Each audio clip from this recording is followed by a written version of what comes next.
नहमदुहु व नुसल्ली व नुसल्लिमु अला रसूलिहिल करीम अम्मा बाद।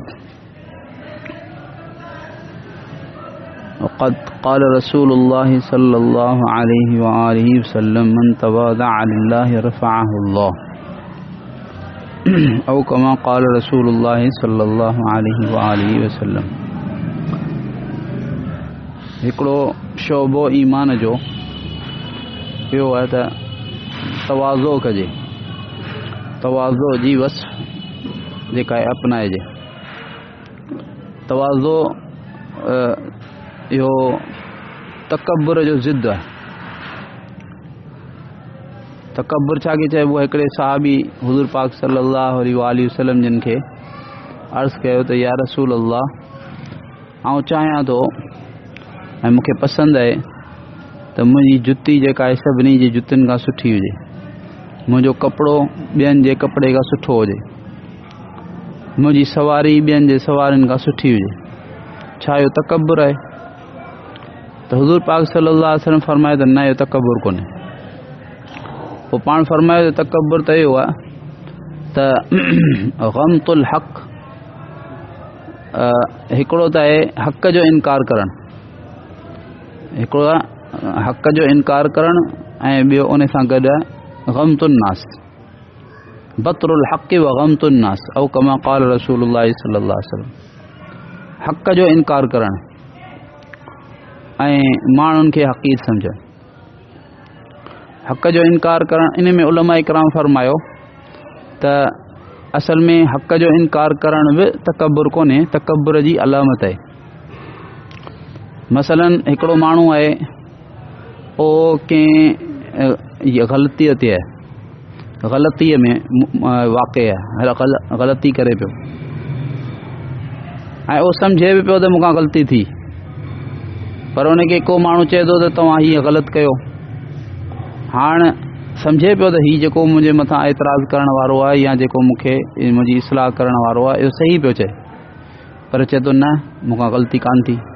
माना हक़ ॻाल्हि खे हक़ ॻाल्हि अंदर मां सम्झण जे बावजूदु उनखे मञे नथो। जीअं माण्हू हूंदा आहिनि, उन्हनि खे जेकॾहिं उन्हनि खां केतिरी बि ग़लती थी वञे, कुझु बि थी वञे, त उनजी तावील कंदा आहिनि, उनखे यानी मुख़्तलिफ़ अंदाज़ सां घुमाए फिराए सही साबित करण जी कोशिशि कंदा आहिनि।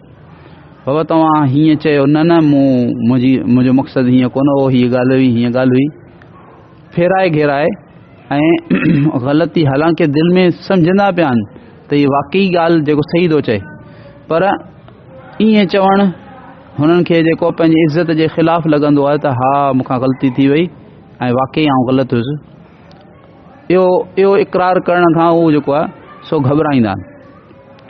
त इहो जेको आहे इहा तकब्बुर जी निशानी आहे। माना इन माण्हू में तकब्बुर मौजूदु आहे। जेको माण्हू पंहिंजी ग़लती खे ग़लती तस्लीम कोन थो करे, अहिड़े तरीक़े सां हक़ खे हक़ कोन पियो मञे, सम्झण जे बावजूदु। पर उलमा फरमाईंदा, ॿियो जेको जुमिलो हुज़ूर पाक सल्लल्लाहु अलैहि वसल्लम फरमायो, उहो असुल हक़ीक़त तकब्बुर जी, उहा आहे ग़म्तुन नास, माना माण्हुनि खे हक़ीर सम्झणु, माण्हुनि खे हक़ीर सम्झणु, यानी कंहिं माण्हूअ खे सम्झणु त हीउ मूंखां घटि आहे, ऐं हुन खां वधीक आहे। मुख़्तलिफ़ असुल त इहा बीमारी दिलि जी आहे, दिलि जी बीमारी आहे ऐं वॾी बीमारी आहे। हदीस पाक में अचे थो त जंहिं माण्हूअ जे दिलि में हिकिड़े सिर जे दाणे जे बराबरि तकब्बुर हूंदो, उहो जन्नत में दाख़िल कोन थींदो। सिर जे दाणे ज़रे जे बराबरि बि तकब्बुर हूंदो, उहो जन्नत में दाख़िल कोन थींदो। त माना माण्हुनि खे जेको ज़रे बराबरि बि हक़ीर सम्झंदो, पंहिंजे पाण खे ॿियनि खां वधीक सम्झंदो, त इहो माण्हू मुतकब्बिर आहे। उन करे उलमा फरमायो त कंहिं बि मुसलमान खे, गुनहगार खां गुनहगार मुसलमान खे पंहिंजे पाण खां घटि सम्झणु त हीउ मूंखां घटि आहे, इहो जाइज़ कोन्हे, हराम आहे। जेकॾहिं कंहिं माण्हूअ खे ॾिसिजे त हीउ माण्हू गुनाह में मुब्तला आहे, हराम में मुब्तला आहे, तॾहिं बि उलमा फरमाईंदा त क़ुरान पाक में जीअं पाण पढ़ियो सूरह फुरक़ान वग़ैरह में, इहो आयो त भई अहिड़ा माण्हू जेके आहिनि उन्हनि जी अल्लाह तारीफ़ कई आहे त इहे माण्हू जेके आहिनि उहे उतां मर्रू किरामा, उहे माण्हू शराफ़त शरीफ़ माण्हुनि वांगुरु शराफ़त सां उतां लंघी था वञनि। उलमा लिखियो त हुन में ॿ मतिलब आहिनि। हिकिड़ो इहो ॿ शयूं ॿ सिफ़तुनि सां, हिकिड़ो त उन गुनाह में मुब्तला कोन था थियनि, ॿियो जेके माण्हू उन गुनाह में मुब्तला आहिनि उन्हनि खे हक़ीर कोन था सम्झनि। ऐं हिकिड़ो नुक़्तो जेकॾहिं इंसान पंहिंजे ज़हन में हर वक़्तु विहारे छॾे त पोइ इहा शइ इंसान खे हासिल थी सघे थी। उहो नुक़्तो इहो आहे त भई असुल मदार आहे ख़ात्मे ते, असल मदार आहे मौत ते। हाणे हीउ जेको मुसलमान हींअर वाक़ई जेको कमु करे पियो इहो जो क़ाबिल नफ़रत आहे, इहो वाक़ई क़ाबिल तहक़ीर आहे। गुनाह सां नफ़रत करणु त फ़र्ज़ु आहे, पर गुनहगार सां नफ़रत करणु ऐं गुनहगार खे हक़ीर सम्झणु इहो हराम आहे। त अहिड़ियूं अजीब ऐं यानी हिकिड़ी नाज़ुक शइ आहे जेका यानी इंसान खे जेको हासिल करण जे लाइ कंहिं वॾे जी ज़रूरत पवंदी आहे, कंहिं शेख जी ज़रूरत पवंदी आहे त उन सां माण्हू राब्तो करे उहो मुतदिल तरीक़े सां इंसान खे हलाए।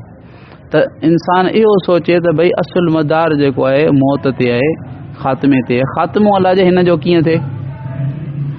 थी सघे थो अल्लाह पाक हिन खे जेको बख़्शे छॾे ऐं ख़ात्मो हिन जो ईमान ते थी वञे, ऐं मूंखे ख़बर कान्हे पंहिंजी त मुंहिंजो ख़ात्मो अलाह कीअं थिए। इन करे को माण्हू काफ़िर आहे, इहो त मुसलमान थियो, गुनहगार मुसलमान थियो, पर को माण्हू काफ़िर आहे, उन काफ़िर खे बि यक़ीनी तौर ते पंहिंजे पाण खां हक़ीर नथो सम्झी सघे। यक़ीनी तौर जो मतिलबु इहो आहे त माना माल जे एतबार सां, अंजाम जे एतबार सां। हींअर फ़िलहाल हिकिड़ो आहे हाल, ॿियो आहे माल। हाल जे एतबार सां त इंसान चए त अल्हम्दुलिल्लाह आउं हिन खां बहितर आहियां, छो त आउं मोमिन आहियां, मुंहिंजे दिलि में ईमान आहे, ऐं हीउ जेको आहे काफ़िर आहे हिन जे दिलि में कुफ़र आहे, त अल्हम्दुलिल्लाह आउं बहितर आहियां। पर असुल एतबार आहे माल जो, यानी अंजाम जो। थी सघे थो त अंजाम बरक्स थी वञे, अल्लाह पनाह में रखे, हिन खे कंहिं वक़्तु बि अल्लाह ताला ईमान जी तौफ़ीक़ ॾेई छॾे ऐं हिन जो ख़ात्मो ईमान ते थिए, ऐं मूंखे जेको ख़ुदा न ख़ास्ता कंहिं गुनाह जे करे ऐं पोइ हिते थी वञा, त पोइ माल जे एतबार सां फ़ैसिलो कोन थो करे सघां त भई छा थींदो। त इहो जेको आहे इहा शइ त भई इंसान पंहिंजे पाण खे ॿियनि खां अफ़ज़ल सम्झे ऐं ॿियनि खे कंहिं हिकिड़े खे बि पूरी दुनिया में कंहिं हिकिड़े खे बि माण्हूअ खे चए थो त हीउ यक़ीनी तौर ते मूंखां जेको घटि हक़ीर आहे, त पोइ इहो माण्हू जेको मुतकब्बिर आहे। अहिड़े तरीक़े त उन जो ज़िद जेको आहे तवाज़ो आहे। तवाज़ो माना पंहिंजे पाण खे जेको घटि सम्झणु। पर हिकिड़ी शइ आहे तवाज़ो, ॿी शइ आहे यानी जेको आहे सो हिकिड़ी शइ आहे तकब्बुर, ॿी शइ आहे इज़्ज़त नफ़्स। इज़्ज़त नफ़्स त रखणी आहे, नफ़्स जी इज़्ज़त करणी आहे, पर तकब्बुर कोन्हे करिणो। हाणे इन में थोरो फ़र्क़ु आहे, तमामु बारीक फ़र्क़ु आहे। केॾी महिल माण्हू इज़्ज़त नफ़्स में अॻियां वधी वेंदो आहे त तकब्बुर में मुब्तला थी वेंदो आहे, केॾी महिल माण्हू तवाज़ो में अॻियां वधी वेंदो आहे तकब्बुर जी ज़िद में, त पोइ जेको थो वञी इज़्ज़त नफ़्स खे बि पामाल करे छॾींदो आहे। त इन खे विच ते रखणु, एतदाल ते रखणु जेको आहे इहो के वॾे माहिर जो कमु आहे, जेको दिलि जे बीमारियुनि जो यानी रूहानी एतबार सां माहिर हुजे, उन सां माण्हू मशवरो करे। आलिम हुजे, मुत्तकी हुजे, परहेज़गार हुजे, अल्लाह सां उन जो ताल्लुक़ हुजे, ऐं कंहिं बाक़ाइदा शेख खां उन पंहिंजी इस्लाह कराई हुजे, इहे सभु जेके आहिनि बीमारियूं रूहानी उन्हनि जी इस्लाह कराई हुजे, उन सां पंहिंजा हालात बयानु करे ऐं पोइ उन खां जेको इलाजु कराइणु इन जी ज़रूरत आहे। त अल्लाह रब्बुल आलमीन पाण सभिनी खे तौफ़ीक़ अता फ़रमाए। छो त हिकिड़ा आहिनि आमाल ज़ाहिरा, नमाज़ आहे, रोज़ो आहे ऐं तिलावत आहे, इहे आहिनि आमाल ज़ाहिरा। ॿिया आहिनि आमाल बातिना, ॿई मतलूब आहिनि ऐं ॿिन्ही में हराम बि आहिनि, फ़र्ज़ बि आहिनि। माना जीअं ज़ाहिरी आमाल में हराम आहिनि शयूं, व्याज हराम आहे, व्याज खाइणु हराम आहे, ईअं ग़ीबत करणु हराम आहे, अहिड़े तरीक़े सां जेको तकब्बुर बि हराम आहे, अहिड़े तरीक़े सां रिया बि हराम आहे। वरी हिननि जा जेके ज़िद आहिनि मसलन उहे फ़र्ज़ आहिनि, जीअं तवाज़ो हासिल करणु इहो फ़र्ज़ु आहे, इख़लास हासिल करणु इहो फ़र्ज़ु आहे, अल्लाह पाक जी मोहब्बत हासिल करणु इहो फ़र्ज़ु आहे, त जीअं नमाज़ फ़र्ज़ु आहे ईअं हू बि शयूं फ़र्ज़ु आहिनि। त इहा बि हिकिड़ी लाइन आहे जंहिंखे तसव्वुफ़ वारनि संभालियो आहे।